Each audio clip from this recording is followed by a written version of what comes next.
উফ, গরমে অবস্থা খারাপ।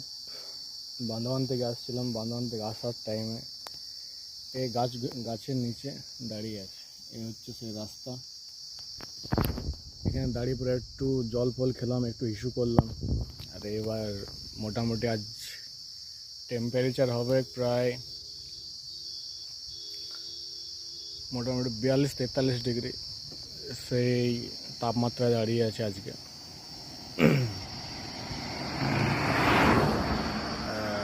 গাছ না থাকলে ভাই অবস্থা খারাপ হয়ে যাবে, এটা ভাবা যায়। এত গরম কিন্তু এখানটা ঠান্ডা আছে।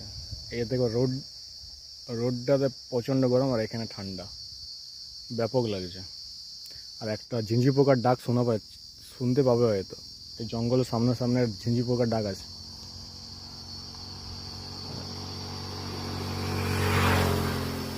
এইটা না,